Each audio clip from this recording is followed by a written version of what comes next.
Joining me today is Emily Listfield, author of Reasons to Lie.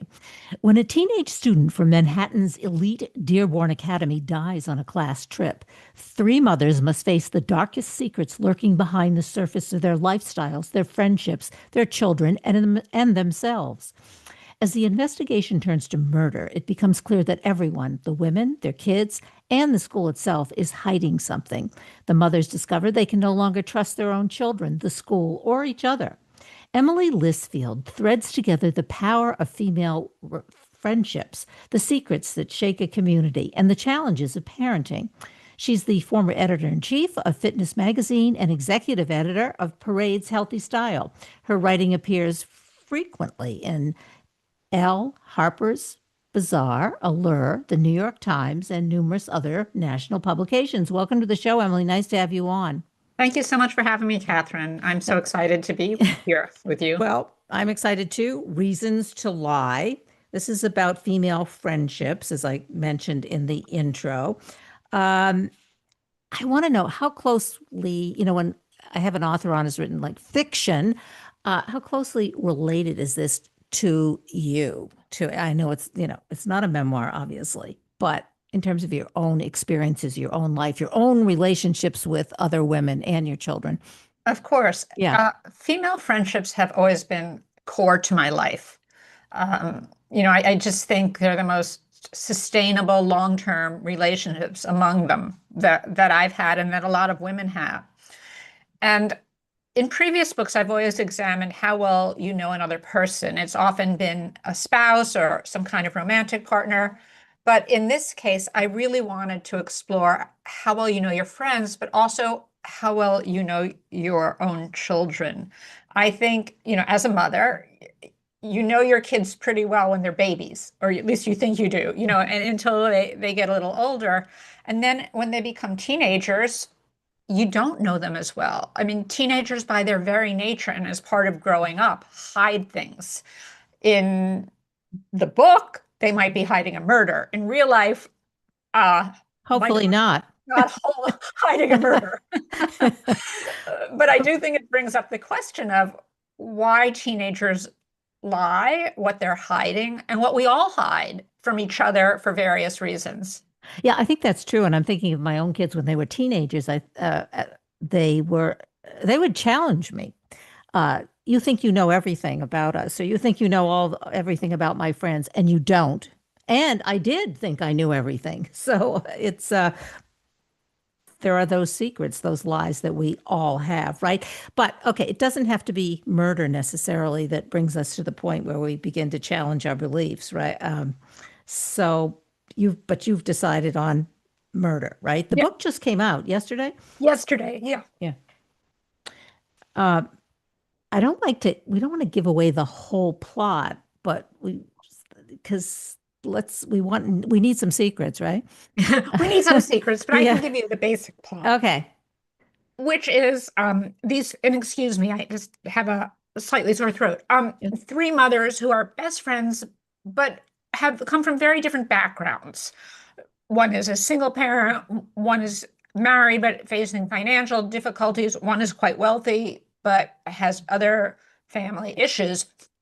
And they're kind of bond over being outsiders at this very elite Manhattan private school. Kind of think Gossip Girl, but from the parents' point of view. And when their kids go on a class trip, as you said, another kid ends up dying. And when they come back, at first they bond over this tragedy. It's a horrific thing when a teenager dies. But the more someone digs into it, they realize they don't know if their kids were involved or not. And they've also been hiding secrets from each other about their own lives. And I think, one of the things we all know is people, adults and teenagers, lie for different reasons. Sometimes they lie because they're worried that people won't like them, or they're ashamed of things in their past. And for teenagers, sometimes it's issues of identity. They're worried about being accepted. So when all these things collide, and you add in, we see this in headlines all the time right now, when some people have more money than others, when some people have more power than others, when some people have different resources in terms of publicity, that can really tilt how a crime is approached.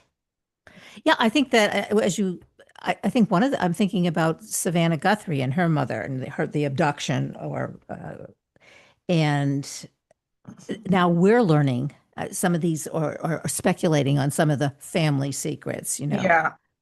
siblings and who's involved and who's not involved and who's telling the truth, which is exactly, I think, the same kinds of, or the theme of Reasons to Lie, the theme of the book, your book. Yeah, I mean, I think it's absolutely a question that hopefully every reader will come away with is how well do we really know the people we love and how far would we go to protect them?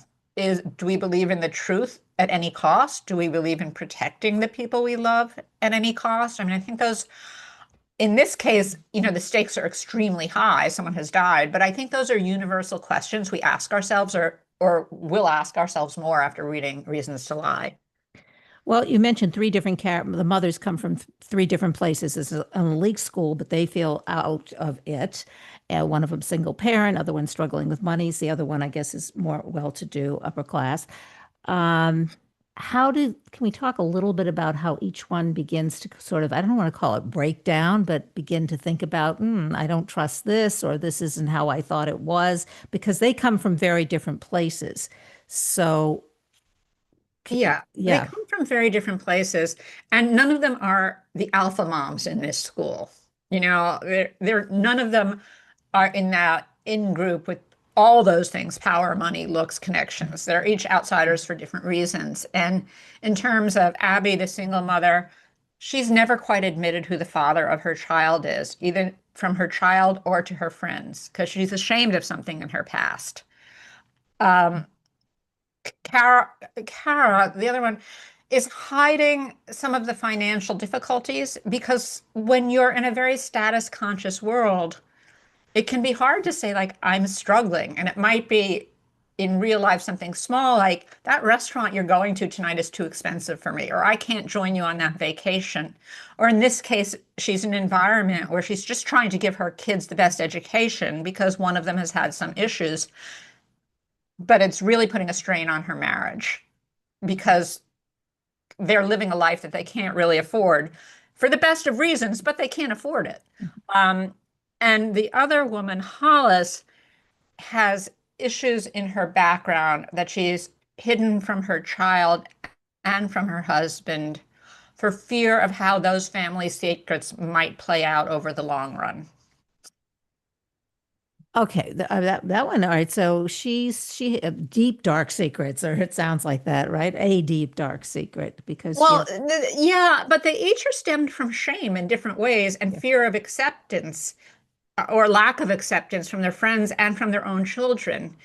Um, but the problem is that family secrets can have devastating effects no matter whether they're told for good reasons or bad reasons. Family secrets really dictate the family dynamics, even when families are not aware of it. Uh, 100%. And I yeah, think that's true with friendships as well. yeah. What about the trust? I mentioned that in the intro. They can no longer trust their own children. So how does that emerge? Yeah. Well, their children come back from this school outing where they've got supposedly gone away for 3 days as a junior class bonding trip, but they come back in 24 hours because someone has died. And at first, they all believe they're kids, but slowly each one discovers their kid has been lying about key details.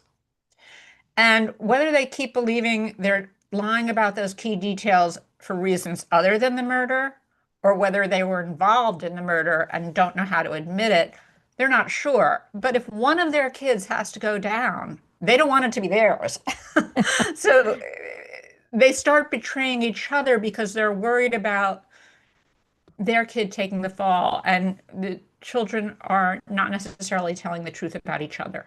How do they do that? How do they betray each other?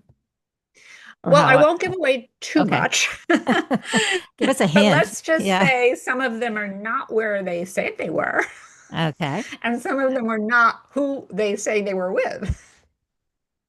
Okay. And when those details come out and you realize that, then you begin to wonder what else are they lying about and why are they lying about those things? And again, this is, a more extreme example, but as someone who has had a teenager and is a parent of teenagers know, the chance that they have at some point lied to you about a party or a curfew or Yeah. a homework assignment are not minimal. No. So And do you what think there's happens? actually ever one teenager who's never done that? I can't imagine. I mean, it would seem to me I that, don't think so. I don't I think so. think teenagers lie, Yeah. basically. Yeah. It's in their DNA. This is what they do. It's really how do we as parents deal with it, I guess, right? Or get through it. Exactly. Yeah. It's exactly true. And what are red flags for lying that's serious? And what are red flags for lying that's just in the nature of being a teenager when they're rolling up their skirts when they leave the house, Yeah. and I think that's what these three women struggle with. And they have to face those facts and they don't know what are red flags and what are not because it can be hard to parse. Yeah. So in the case of this murder, the mothers are having to decide themselves, how much do I challenge my own kid? Um, and then I'm making this assumption, then they go back to, well, I lie too. I mean, I have each one of them has a secret, right, that they've been Right. lying about. They all do. They all do. Yeah. They all have secrets that they're lying to each other about and to their children about. Uh-huh. But the moral dilemma for them too is if they expose their children's secrets, what if that means a lifetime in jail? I mean, how much Yeah. would they protect them, especially since they don't know exactly what happened? So do they tell the detective what they do know their kids are lying about or not?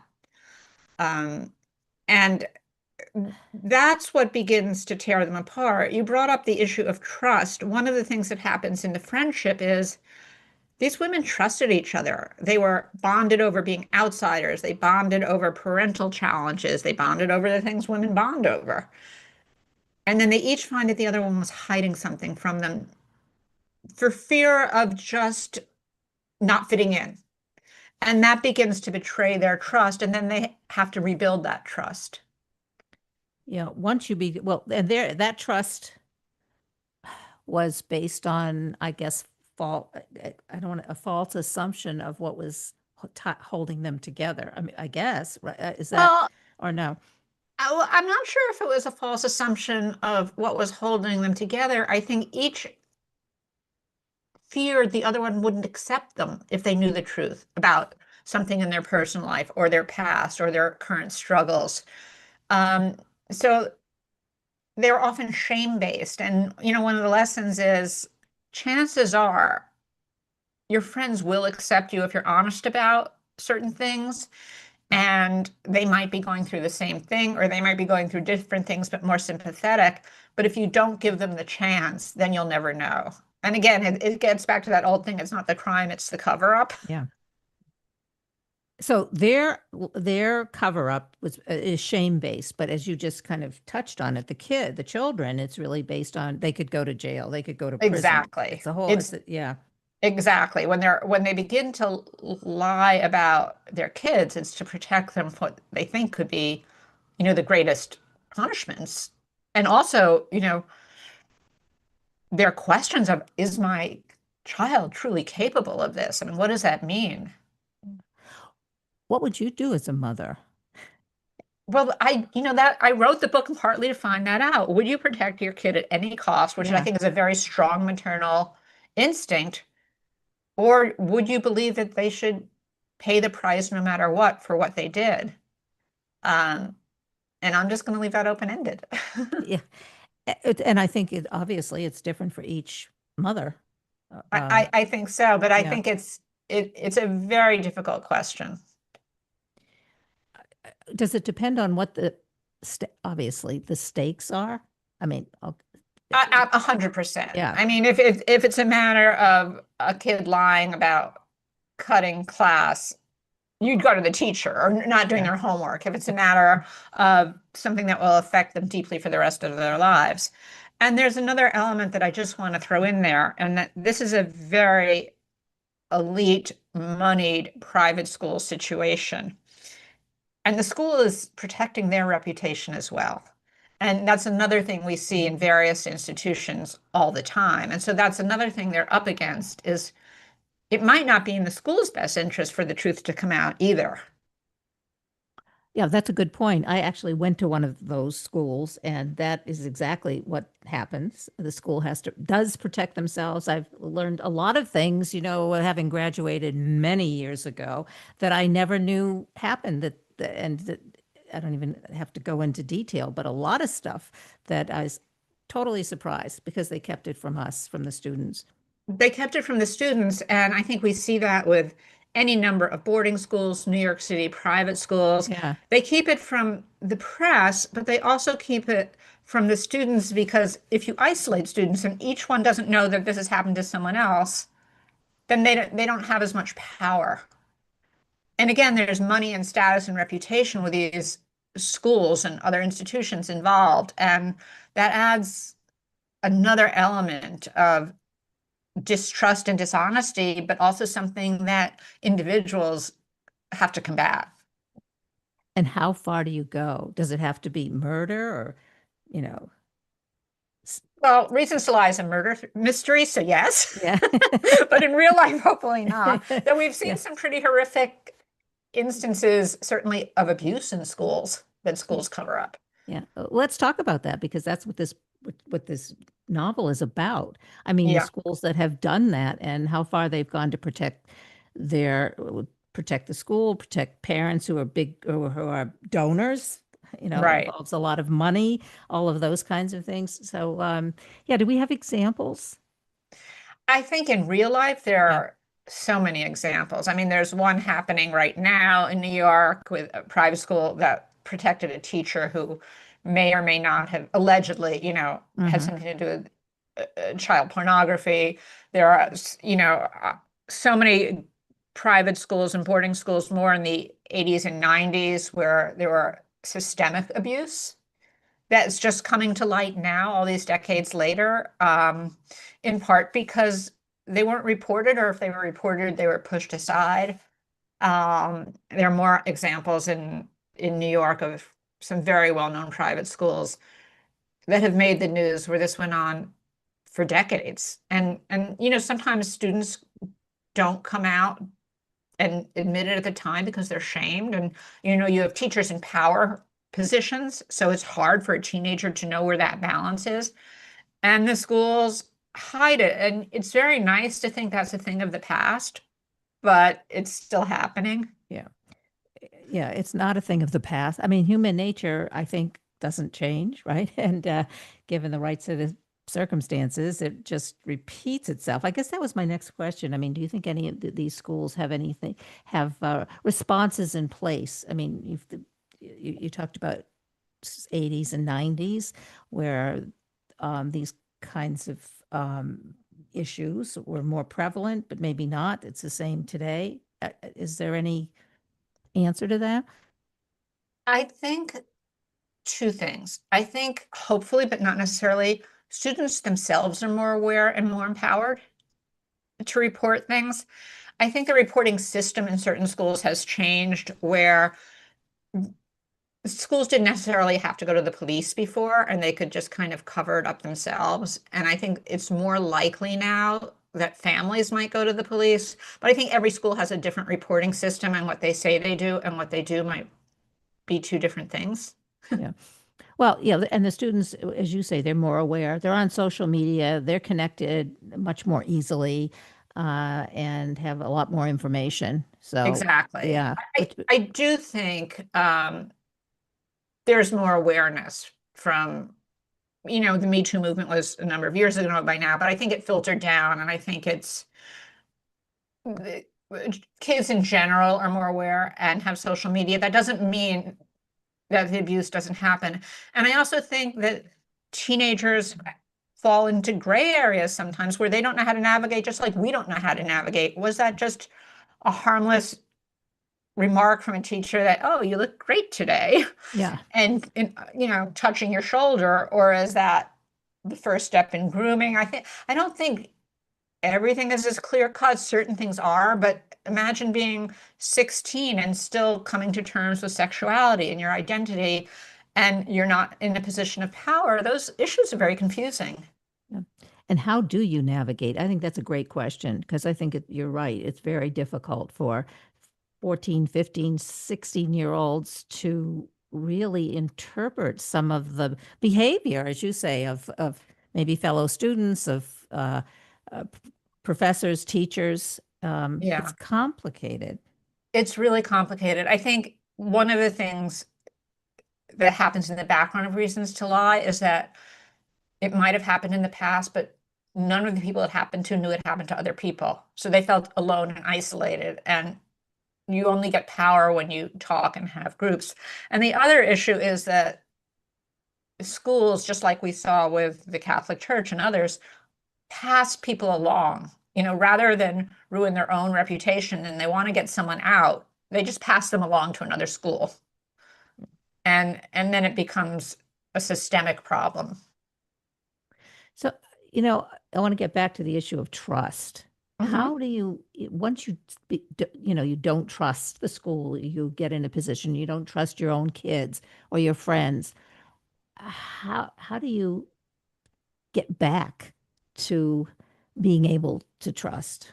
Yeah, I think that's a great question. For the friends, I think they work through it. They can't just push it aside or pretend what doesn't happen. They have to understand why they hid things from each other and forgive them, but understand, as one of them says, I will forgive you. That doesn't mean we're exactly on the same ground we were before. But in the end, it might be a fuller understanding, but it takes work. It doesn't happen. You can't just say, I forgive you, and you have the same old friendship the next day. Um, so I think that for these women, they were able to rebuild their friendship once they understood the rationale of the secrets. Um, and And I then if think, I'm sorry, go on. no, and then if they aren't able to do that, don't you have to be able to walk away? 100%. Absolutely. I mean, I think you need boundaries. You need boundaries. But I think in this case, in terms of the secrets they kept from each other, they weren't things that would have crossed personal boundaries. They were just things they weren't sharing out of embarrassment or shame or not fitting in. I don't know if they would have forgiven each other if in the end they were pointing the finger at each other's children. Yeah, and I guess you have to begin to take a look at yourself and Exactly. why am I guess, why is my behavior Exactly. dictated by shame? I mean, Right. because that doesn't work. No, and the pain you cause. If you're not honest, one of the things, especially with two of the families, two of the women, they've been hiding something that's important in their children's past. And when their children find this out, they don't trust their parents anymore. So, what is the price? I think this is another thing parents struggle with, especially as their kids get older. How much do you tell or not tell your kids, even if they're adults at time, about your own past or things that you might have done that you're ashamed of or think behavior that you don't necessarily want to model? That is a great question. And I think it's something I've faced myself. I have three grown boys, they're men, and not so, something that I never shared with them. And it was actually a friend who's telling me what she shared with her kids. And I thought, you know what? I need to do that. I need to, and I did. And I was happy that I had talked to this friend about it. I know it sounds a little bit, I'm not being real specific, but it was time for them to know and understand what I had gone through. And that's and I think that comes up probably much more than we think about. I think it comes up for every single parent I Yeah. know. Yeah. I'll be honest, Yeah. and my daughter is grown now too, but I will tell you when she was a very goody two shoes, high achiever teenager, I was the opposite. Um, and I didn't really feel the necessity to share all Tell of my her. bad behavior when she Yeah. was a teenager Yeah. because I certainly didn't want her going down that route. And later, when I told her some of it, she was like, "What? Yeah, exactly. You?" Because Obviously, I came out of it and became a functioning adult. And that's Right. not that I did anything bad. I did what teenagers do and partied and things like that. Exactly. And that's what yeah. I actually admitted to my grandchildren because I was in the 70s that I had smoked weed and they looked at me like, Grammy. It was, That's yeah. That's exactly what happened. It's so funny you bring that up. This weekend, I was at a family event, which was sadly a funeral, but my cousins were there and I was there, and my daughter, who's, 30, was there, and her husband, all the next generation who are all in their 20s and 30s were there. And my cousins and I were talking about, I smoked weed with one of my aunts. Some reason. And, I was, I think, 15. And my mother was horrified when she learned, but their mouths were just It's agape. Like, who right. does that? I'm like, it was a different time. I don't know. Exactly. But they Yes. were just shocked and we all laughed. Yeah. And that's exactly what we're talking about, except in Reasons to Lie, we only have a couple minutes left. We're talking murder, obviously. And I think,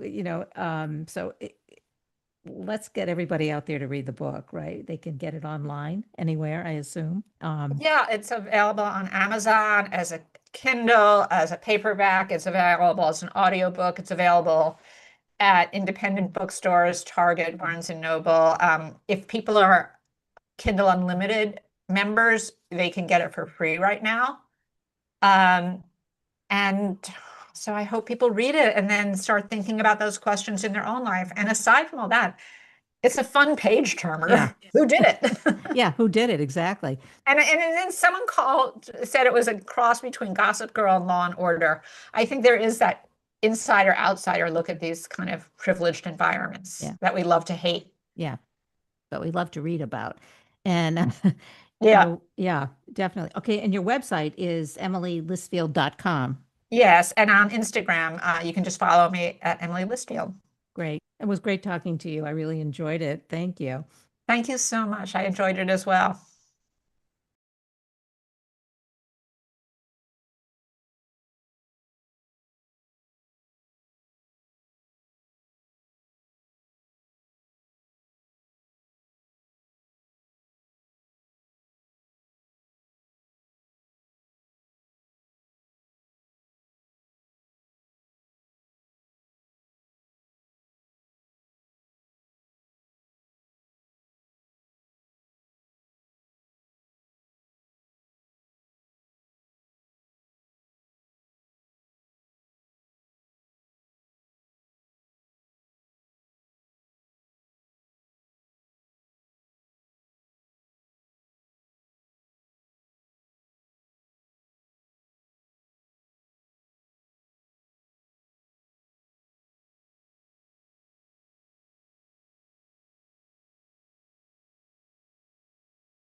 Joining me today is Ed Agim.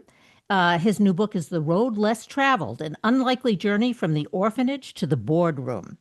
In a memoir rich with human drama, hard-earned wisdom, and enduring life lessons, Ed Agim recounts the astonishing journey of his life. Kidnapped by his father at the age of 3, he drifted through foster homes and orphanages, facing instability and hardship while struggling simply to survive. Despite rejection and deep family trauma, he refused to be defined by deprivation and adversity. Through resilience, discipline, and unwavering determination, he rose to achieve the American dream, becoming a successful Wall Street executive, devoted family man, and generous philanthropist. Through the Agee Family Foundation, he has made generous donations to organizations that promote education, healthcare, arts, culture, and conservation. In 2015, he received the Horatio Alger Award, given to Americans who exemplify the values of initiative, leadership, and commitment to excellence, and who have succeeded despite personal adversity. Welcome to the show. Really nice to have you on. It's great to be on, Kathy. Nice, Yes, what a heck of an story. introduction.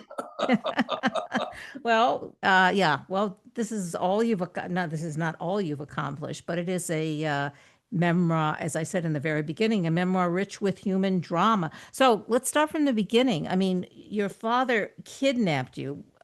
Kidnapped you how? From whom? Where? My father, who my first ghostwriter wanted me to hate my father, the more I'm glad I wrote the book because I loved my father. My father basically was an immigrant, came over in 1900, they had nothing. And by 29 was very, very rich man. In fact, in the book, you see he has his own airplane and lost everything in 2933. He tells a story that he said, I have my car, which I didn't really own, and a box of cigars. And I decided between committing suicide and driving to California where the streets were paved with gold. And he decided on the second alternative, luckily, because I wouldn't be here otherwise. On the way to California, he stopped in St. Louis to a cousin. He was unwelcomed, but he stopped anyway. And in a very short period of time, he fell in love with the 18-year-old fourth part of that family. And they got married and off to California. And the streets obviously weren't paved with gold. I was born 3 years later. And Dad's demons prevented him from really keeping a job. He never really he couldn't keep jobs. He went from place to place.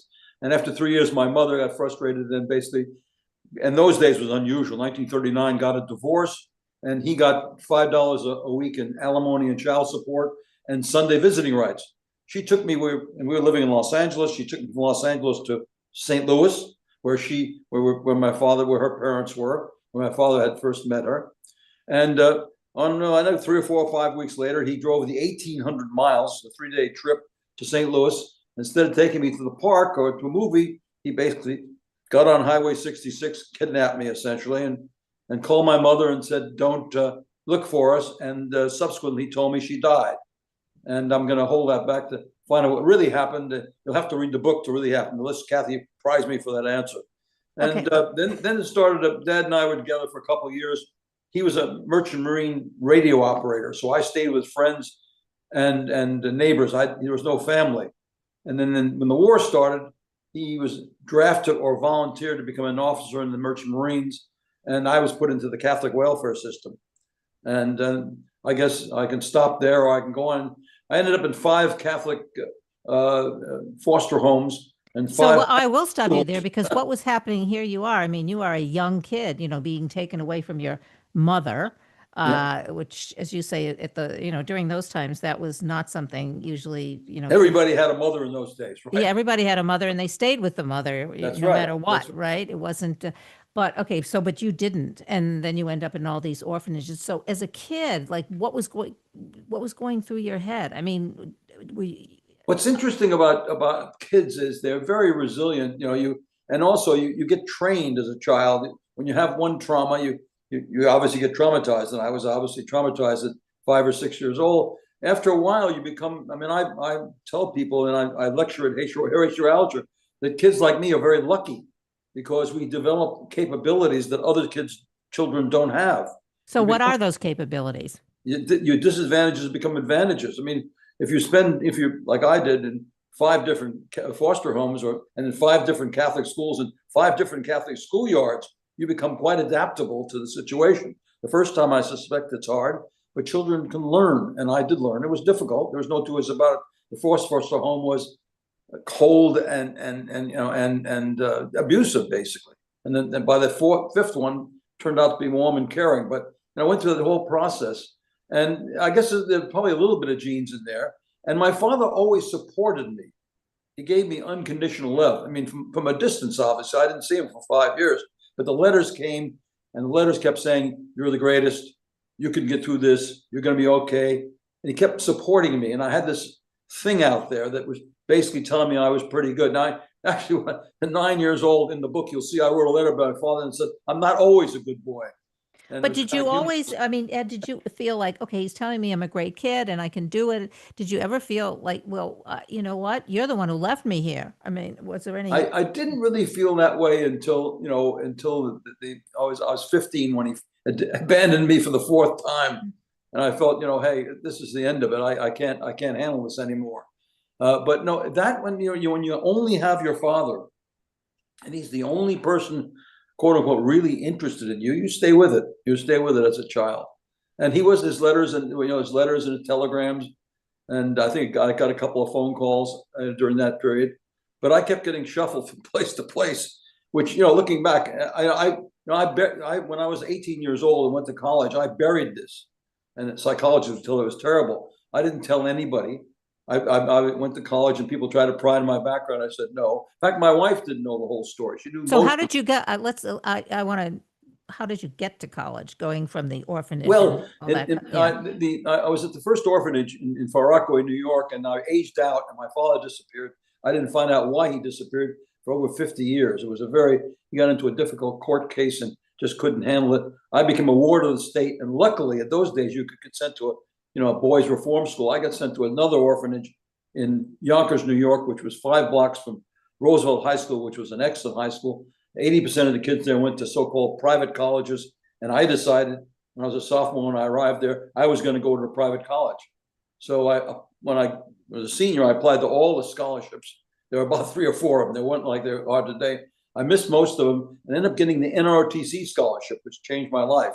And there's a whole story there if you'd like to have that. But that changed my life. I got accepted because I was a bright kid. I finished 14th out of 400 at the high school. I got accepted to Cornell, RPI, and a school called University of Rochester.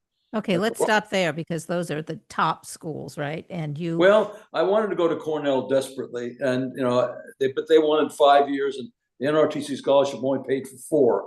And so when Rochester said they would get me through in 4, so I didn't know the school at all. So I decided I'd go there because they would get me through in 4 years, and I didn't have any money. I worked almost every afternoon in high school, but I collected. I'm very funny on my application. My net worth was $200. Well, you surpassed that. I think I didn't read this in the intro, but you donated $30 million to Rochester, which is a whole other part of the whole story. But I want to ask you this, because how much do you think your intellect played in being able to sustain yourself through all of these, I'm going to say horrific circumstances, some better than others, but what about the average kid or the average person? The average person that, everybody's got it. I was very lucky. I had some problems. I had a little stutter, and I was a little dyslexic. I didn't know that at the time. They didn't talk about this. I had trouble reading and so forth, but my math and science was very good. And having something that you're good at. I mean, you can be the average kid, but the average kid also has something that they're good at. I pitched this really hard to find your passion. That's really something you can pursue. And I found average kids deciding what they want to do become very successful. If they find what they really want to do. And that's one of my pitches now. One of my crusades is to get young people to go through a process of studying their passions, their principles, the partners they want, and writing down plans. I think we can get that later on. But just to get the college thing all set, I arrived in a black leather jacket with a suitcase, my $200 suitcase with the wrong clothes, and got rejected by all the fraternities the first week. But 50 years later, I became. But you were used to that. I think you said something about you were. Yeah. I was. By the way, I only had one roommate at college, and the food was better, so why not stick around? But I went from a black leather jacket to the chairman of the board in 50 years. And that's the American dream. And that's what I'm pitching, that anything is possible. And I'm living proof of that. Well, one of the things you say, because I want to get this is, I think it relates to what I don't think necessarily is happening in a lot of the schools or the parenting that's happening now. You develop this kind of self-reliance. So you didn't have the fear of being self-directed. I mean, I think a lot of the curriculum, high school particularly, kids have so many people telling them what to do, how to do it. They really don't depend on themselves. I mean, it doesn't have to be the extreme that you went through, but that self-reliance, You're absolutely right. My friends who obviously I live in a fancy neighborhood now, they, well, we can't send our kids to orphanage. What should we do? I said, send them to Outward Bound, send them to Knowles, make them work in a hospital. I sent my kids overseas. One of the great experiences getting to a country where you don't speak the language or know anything about the food, everybody's a little bit different. You have to adjust, and it's very good for you. The things you can do, make your kids, your young people, uncomfortable. Let them fail. I really believe these disadvantages that I had all through my life, I found become advantages. Besides adaptability, resilience, perseverance, just the feeling that you can do it. The little person on your shoulder says, you can do this because you've done it before. Yeah. Or when you come to a real big problem, you say, hey, this is nothing compared to what I've gone through already. So I pitch that pretty hard to young people, but I also pitch the fact that let's find out who you are, where you want to go, how you expect to get there. I've created a course for freshmen in college to basically explore this, and now I'm in 10 schools. So this is my new crusade. Do you feel that some of these, because you have direct contact with all these students, these young people, colleges, do they feel that they've been coddled? No, but they're confused. You look at today's world, take AI, social media, the enormous upset in geopolitics, and then the rise of China. Those are 4 pretty major changes that we haven't had that many changes in a very long time. So they're confused, and the world is, much more opportunity than ever before, but highly complex. So it's early on testing that's required for young people. They've got to go out and give them and test themselves. And this is not something I'm just talking about. I did this when I was a young man, sophomore year in University of Rochester. I became want to be a physicist. That sounded good. I got into advanced physics class rather than taking engineering physics, which I was supposed to take. And I looked around after 3 or 4 weeks and said, these aren't my people, and I can't compete. And it worked. Physics sounds good, but what they do every day wasn't exactly what I expected. So that's the kind of thing you have to do with young people. Try things out, and if you write things down, this is my plan, this is where I'm going, then you know what to test. Well, I guess we're way off the subject. That's one of my big problems, Kathryn. No, we're not way off the subject. We're actually right on this. I think this is good. The Okay. subject. Okay. Yeah, because we want to relate your story to what's or I would like to relate your story to what's happening today with young people. And I think one of the biggest had the most impact on my life was being in the Peace Corps with my ex-husband. And as you say, we didn't have medicine, we had no communication, we had, once you've experienced those kinds of things and you realize, that after the Peace Corps, everything is easy. Everything is easy. Exactly. Well, everything can be done. I'm not sure, but everything can be done. Once you experience like the Peace Corps, everything can be done. I mean, you grow up in foster homes and orphanages, everything actually doesn't look easy to you, but you think, I can get this done. You get that I said, a little person on your shoulder saying you can do this because you've done it before. Now, what about the $30 million? Where did that, and that was at Rochester, right? Education changed my life. I have George Eastman said that education is a solution to almost everything. I've changed that to everything. And so my philanthropy has been totally directed toward scholarships and education. I have scholarships at 10 different institutions now. And I actually created a scholarship program in Nantucket in the golf course I'm involved with. And down here in the Key Largo, I'm helping the Keys Community College with scholarships. No, I was very lucky. This is another thing that I pitch people: find a theme, find a place with a wind at your back. And I caught a couple of themes and winds at my back, and was able to make a lot of money. Now, what do you do at first when you're poor? You have basically an orientation toward becoming financially secure. In my first 10 years of of work, I was really focused on making money and making sure that I and my family would be secure. So how'd you take that first step, and why did you do it to where you did it? And were Well, you successful or not? That's testing again. I truly wanted to be an international businessman. So first of all, I had to serve in the Navy for 3 years, and I almost stayed in the Navy because I loved it. But I had beat my brains out, did this chemical engineering degree. So I decided to go work in the chemical industry. And 1961 was not a good year for job hunting. So I sent out 40 resumes and got 2 job offers. One in Lexington, Kentucky, as an assistant plant manager in DuPont, and the other one was at Hercules in something called plastics. I was in plastics 5 years before Dustin Hoffman. That was my next question, actually. Yeah. I was an applications research engineer in plastics, and I was going to Wharton School at night at business because I'd taken business courses when I was in the Navy, and so this business thing sounded to me almost more interesting than engineering.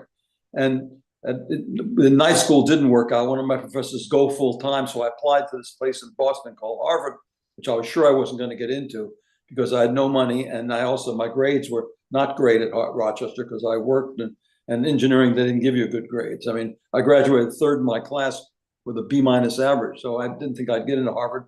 But my naval commanding officer wrote a recommendation for me. I'm sure he mixed me up with somebody else. But anyway, it was so good that I got in, and that changed my life again. I pivoted more toward business, and but I did spend both the summer between semesters and after I graduated in an international business, and realized that it sounds like a great thing, but when you actually go out there and do it, it wasn't at that point in time.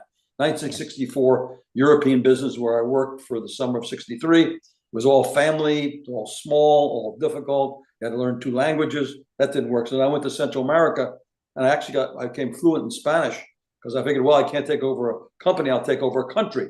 But I went down there and found out that was impossible. And so I pivoted away from international business and stayed. And then I found this whole financial area, which they paid in those days to do what was really simple in my mind. I mean, as an engineer, you're in the laboratory beating your brains out. And this company that I went to work for in California said, well, you get on a plane and you fly to San Francisco and you have a meeting with the CEO and he tells you the story and you write it down and bring it back. And I said, you pay me for that? Oh, no, you have to read the newspaper every day too. So, it seemed like a great business. I went into the mutual fund business. But before you do that, I want to know how you made these choices, because a lot of people get it, they get the job. You say you had 2 jobs out of, 40 places you applied, you only got 2, you chose 1. But when you knew that it wasn't right for you, you were able to pivot. And I think talking about that, because I think that's critical to a lot. My second book. Oh, your second. Okay. is The Island of the 4 Ps, and it's a process. You go through. You look at your passions. You look at your principles. You look at your plans. But you also, when you look at your plans, you look at what I call themes. You look at cycles. You look at trends. And when I had the business school, I came up with the idea that this whole financial area was so primitive, essentially. It was the beginning. Companies were so small. The company I went to work for, Capital Research in Los Angeles, had 15 people and $3.5 million of revenues. And today they had 300 million of assets. They now have 3 trillion of assets. Yeah. So when you're writing that, the wind is at your back. And of course, Wall Street was the same way. When I went to Wall Street, there were little, very small companies. But I believe the future was, going to be very bright, and that was I caught that trend. And when I became the CEO of a small investment bank in 1983, we grew it 20 times in 20 years. But during that period, the stock market was up 10 times. So I tell people, read biographies, and you'll find out most successful people catch a wave or a cycle and ride it for a period of time. So you're really better than you think you are, or better than people think you are. I've always felt that I've been very lucky to find the right place. Yeah, it doesn't sound, you mentioned lucky quite a few times, but it doesn't seem like it's luck. I mean, obviously, maybe partly luck, but it has to do with your choices and the decisions you made and why you made them. That, there were opportunities that you took, I assume, and then ones that you didn't for whatever reasons. That's true. But I have a couple of tricks. One is to go through this process of the 4 Ps, then always continue to focus on what's next. One of my secrets is never be a victim. Victim requires a huge amount of energy. You hate somebody or something, you hate yourself. You just forget being a victim and focus all your energies on what's next. And there's a lot of energy required to figure that out. So I would go through this process, and I would say to myself, what's the next step? I was at E.F. Hutton, and I was very successful there. I mean, I took a business that was dead, and I took us to number 3 in the whole industry in less than 3 years. And then I said to my boss, the business is not retail anymore. The future isn't retail brokerage. The future is institutional. He said, no, you're wrong. You got to stay in retail. Why don't you come over here and run the retail operation? That was one of the biggest retail operations in the country. That was a great opportunity. But the future, in my mind, was institutional. Were there a lot of people who told you can't do it, don't do this, bad decision, stick with what you have, that kind of advice? Yeah. Oh, yes. That's what I say. That's why you got to go by yourself, take out your yellow pad and write things down. Even if you make a wrong decision, you know the basis for that wrong decision, and you can go back and correct it. That's why I want these young people to graduate with a diploma and a roadmap for life. The diploma, many parts of it aren't even worthless in a very short period of time. The roadmap for life can last a lifetime, where you're constantly taking your pencil and erasing and say, this is the next direction. And young people today, I don't know how young you are, but most people are going to live to 100, so they're going to have to pivot a number of times. I think kids who are born today, they say, or this Dr. David Sinclair says that kids are going to be living to 160. Oh, I don't believe that. But it's going to be over 100. Then you're going to have to pivot a number of times, because the world changes. So many jobs will disappear, or they'll like today, AI is changing a lot of different things, but there's more to come after that. And so you're going to have to pivot. And you have to know yourself very well, and you have to know where you want to go next. In fact, my course. But how can you? How would you know that? When they talk about, I don't know, Thomas Friedman. Every 6 months, things change. So how can you predict? Because things change so quickly and so often. Oh, one of my grandsons, I wrote when he was born. I wrote something that would open, 18 years later, and I got, some of the. By the way, the longer term trends are obvious, much more obvious. But short term, you can't. Nobody can predict short term. But that China's going to be more important. That technology is going to be a huge change. We have to cure Alzheimer's. Basically that AI basically now is a human being times 10 or times 100 times 1,000. So that's going to make a major change. There are certain. There's going to be more caregivers. You have to figure out. We have nurses up in Nantucket that we sponsor for their education, and they know their future is guaranteed because of the aging population. And so there are big trends you can see. Now, when you get into, like I did, I got into a business where I was looking what was the next major growth area, and it wasn't, in my mind, retail. It was institutional, mutual funds, banks, and insurance companies were going to grow, whereas the retail business was going to become very competitive, and it did. And so I got out of that business and I went to a firm that was focused on the institutional. And, and again, with a little firm like I ran for 20 years, the small investment bank, we had to say every year, what are we going to do different? So these are the kinds of things. Like I'm the lead director of my golf club. I can talk about that. I'm really proud of that. We're the largest charity on the island now. But even there, I continue to ask the manager, what's next? We're going to redo the women's locker room last year. Change the entrance to the club next year. Add this, so forth. So those are the decisions. But it's a yellow pad experience. And I want to. We only have a few minutes left, so I do want to ask this question. Yeah. But no, I want to. What does being charitable do for you? I mean, because obviously you are a very charitable man, and how does that benefit not only the people that you are helping, but how does it, for young people, how does that benefit you? Well, there go back to my book in the second chapter on principles. There are 4 parts of life: self, family, work, and community, which is my word for giving back. And these are the 4 parts of your life. Can't balance them. You have to have harmony between them. But if you don't have community, if you don't have giving back, you don't have a full life. Because anybody that gets into any kind of giving back finds out that is the greatest satisfaction. There is no greater feeling than having a young woman who's an optical engineering major, gets her PhD, gets married, gets her MBA, now teaching as they're in a company, stands up in front of a crowd and says, "If it wasn't for you, Mr. Hajim, I wouldn't be here."